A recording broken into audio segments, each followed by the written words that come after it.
নমস্কার, আমি সৌমেন। শুরু করছি আজকের নিউজ রুম। আর আজকের নিউজ রুম যারা এই মুহূর্তে নিউজ পোল বাংলার পর্দায় চোখ রেখেছেন জানেন যে কাশ্মীরে জঙ্গি হামলা হওয়ার পর থেকে লাগাতার নিউজ পোল বাংলা কিন্তু প্রত্যেকটা বিষয় তুলে ধরছে আপনাদের সামনে।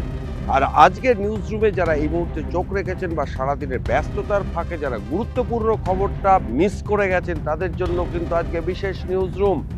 আর আজকে ভারতের প্রধানমন্ত্রী ক্যাবিনেটের বৈঠক ডেকেছেন। কাদের কাদেরকে নিয়ে জানেন? ক্যাবিনেটের বিভিন্ন কমিটি থাকে। একটা আজকে ক্যাবিনেটের নিরাপত্তা উপদেষ্টা কমিটির বৈঠক করেছেন, ক্যাবিনেটের বিদেশ মন্ত্রকের কমিটির বৈঠক করেছেন, আর ক্যাবিনেটের অর্থ কমিটির বৈঠক করেছেন। বার্তাটা খুব পরিষ্কার, বড়সড় পদক্ষেপ নেবে ভারত এবার। এই ক্যাবিনেটের এই তিনটে কমিটির বৈঠক তখনই করা হয় যখন দেশে একটা বড়সড় ভূমিকা নিতে চলে। এর আগে কার্গিল যুদ্ধের সময় অটল বিহারী বাজপেয়ী এই ভূমিকা করেছিলেন, এই ভূমিকা পালন করেছিলেন, এই কমিটিগুলোর বৈঠক করেছিলেন। উড়ি হামলার সময়, সার্জিক্যাল স্ট্রাইকের সময় প্রধানমন্ত্রী নরেন্দ্র মোদী এই কমিটিগুলোর বৈঠক করেছিলেন। আর আজকে কিন্তু পহেলগাঁওতে আতঙ্কবাদী হামলার পর এই কমিটির বৈঠক করলেন নরেন্দ্র মোদী। বার্তা সত্যিই পরিষ্কার, যেভাবে পাকিস্তান সন্ত্রাসবাদী হামলায় প্রত্যক্ষ বা পরোক্ষভাবে ভূমিকা পালন করেছে, তারপরেও যুদ্ধবিরতি সিজফায়ার লঙ্ঘন করে যেভাবে সীমান্তে গোলাবর্ষণ করছে, ভারত কিন্তু ছেড়ে কথা বলবে না। সেই লক্ষ্যের দিকে ভারত এগোচ্ছে। পাকিস্তানি মিডিয়ার বক্তব্য যে তারা প্রচার করছে যে আমেরিকা নাকি ভারতকে পাকিস্তানের সঙ্গে সমঝোতা করতে বলেছে, কিন্তু আমেরিকা আদপেই এইরকম কোনো পরামর্শ ভারতকে দেয়নি। উল্টে তারা সন্ত্রাসবাদের নিন্দা করেছে এবং বরাবর ভারতের পাশে থেকে সন্ত্রাসবাদকে নির্মূল করতে সহযোগিতা করবে বলেই তারা স্পষ্ট জানিয়েছে। তাহলে পাকিস্তানের পক্ষে কে রয়েছে? এখনো পর্যন্ত জানা যাচ্ছে যে চীন এবং তুর্কি, এই দুটো দেশ কিন্তু খোলাখুলিভাবে পাকিস্তানের পাশে দাঁড়িয়েছে। চীন পুরোপুরি পাকিস্তানকে সমর্থনও করতে পারবে না। চীন যদি পাকিস্তানের সমর্থন করে তাহলে কিন্তু আমেরিকা বরাবরই ভারতের মিত্র, এবং শুল্ক যুদ্ধ নিয়ে যেভাবে চীন চাপে রয়েছে, আর এই মুহূর্তে যদি তারা পাকিস্তানকে সহযোগিতা করে আমেরিকা কিন্তু পুরোপুরিভাবে ভারতের পক্ষে দাঁড়িয়ে যাবে, যেটা চীনের পক্ষে মঙ্গলজনক হবে না। Well, the Chinese spokesperson, Mr. Guo, had condemned the incident that happened on April 22nd. He had also said that they expressed sympathies to the victims, etc. So those cordial things have been mentioned. However, there was no support extended to India. Like President Putin mentioned, like other leaders have mentioned. The foreign minister of China spoke to his Pakistani counterpart, Mr. Dar, on April 27th, 3 days ago. And in this he said that there should be a swift and fair investigation into the Pahalgam terror attacks. Now that is quite strange, because when the Urumqi incident happened in 2009, the Chinese did not allow for any global investigators to go into the terror incidents. এদিকে ভারতের সেনাবাহিনীকে খোলা ছুট দেওয়া হয়েছে। সেনাবাহিনী কিন্তু পরিস্থিতির উপর নজর রাখছে। সেইভাবে স্থল এবং জলপথে কিন্তু সেনার নজরদারি বা আনাগোনা কিন্তু বাড়ানো হয়েছে। এ তো গেল একটা দিক। তাই পাকিস্তানি মিডিয়া কি বলছে সেটাই কিন্তু ভারতের জনগণকে ভোলানো যাবে না, বা ভারত কোনোভাবেই এই অপপ্রচারের কানও দেয় না, কারণ এই অপপ্রচারের কোনো সারবত্তা নেই। আর ভারতের সমস্ত সংবাদ মাধ্যম, দায়িত্বশীল সংবাদ মাধ্যমগুলো কিন্তু যথাযথভাবে এই ঘটনা তুলে ধরছে। তাই আন্তর্জাতিক মঞ্চে ভারতের অ্যাকসেপ্টেন্স যতটা, তার থেকে অনেক অনেক গুণ পিছিয়ে রয়েছে পাকিস্তান। ফলে যুদ্ধ যদি শুরু হয় তার আগেই তো প্রচার যুদ্ধে ভারত ইতিমধ্যেই পাকিস্তানকে পরাজিত করে দিয়েছে, কেননা কূটনৈতিক যুদ্ধে ভারতকেই সমর্থন করেছে বিশ্বের অধিকাংশ দেশ, আর এই জায়গাটাই পিছিয়ে রয়েছে পাকিস্তান। এ তো গেল একরকম গল্প। আর আজকে আমরা একটু অন্যরকম স্টোরি দেখাবো এই নিউজ রুমে। কেউ 16 বছর, কেউ 17 বছর, কেউ 20 বছর পাকিস্তান থেকে এসে এদেশে পাকাপাকিভাবে বসবাস করছিলেন। আর পাকিস্তানের এই কীর্তিকলাপের পর তাদের যখন দেশে ফিরে যেতে হচ্ছে, কি অবর্ণনীয় দুঃখ দুর্দশার মধ্যে দিয়ে তারা আটারি সীমান্তের পার করতে চলেছেন। আজকে সেই অব্যক্ত যন্ত্রণার গল্প শোনাবে নিউজ পোল বাংলা।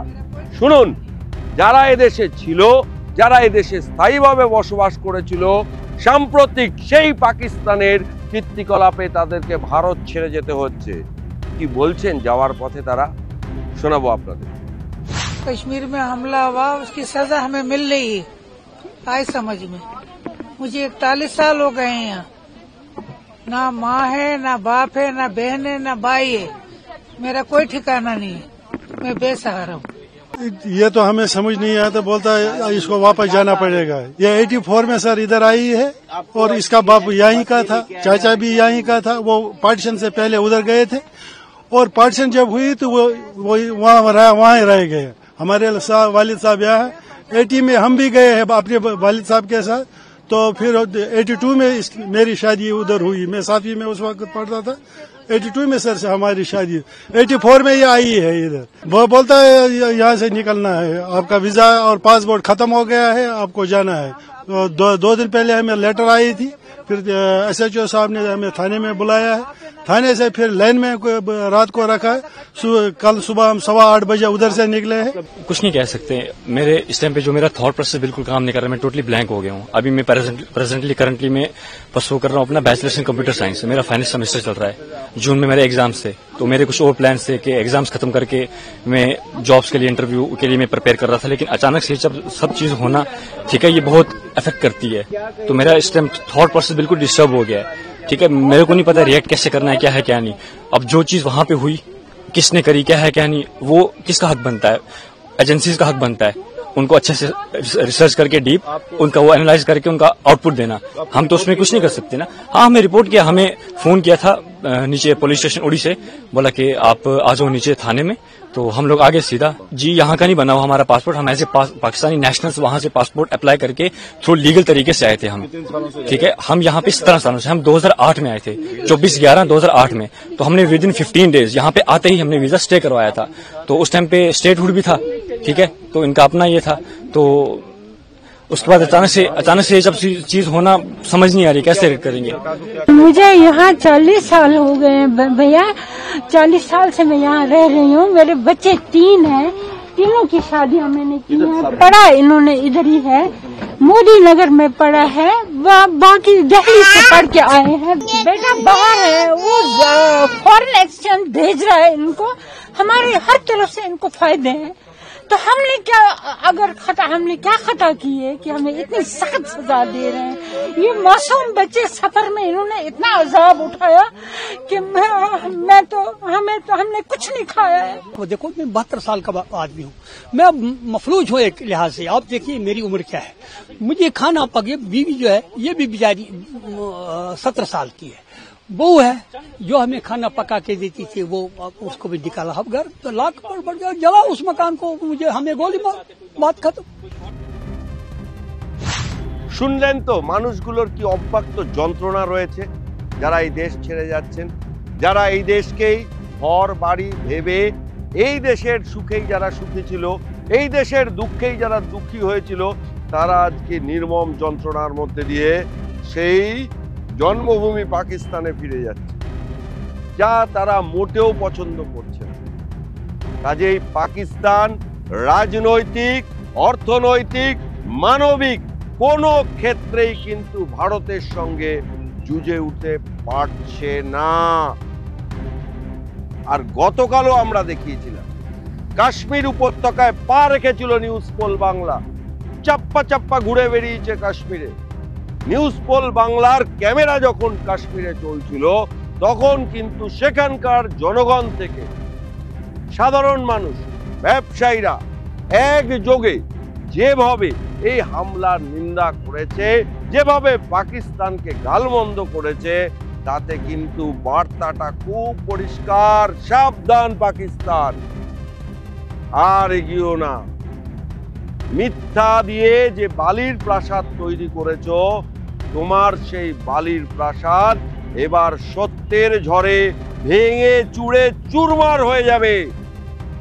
আর সেই চুরমার বা পতন দেখার জন্য ভারতের জনগণ, we the people of India is simply waiting. আজকের নিউজ রুম এই পর্যন্ত। সমস্ত খবর এবং আপডেটের জন্য চোখ থাকুক নিউজ পোল বাংলায়। নিউজ পোল বাংলা, খবর বিশ্বজুড়ে।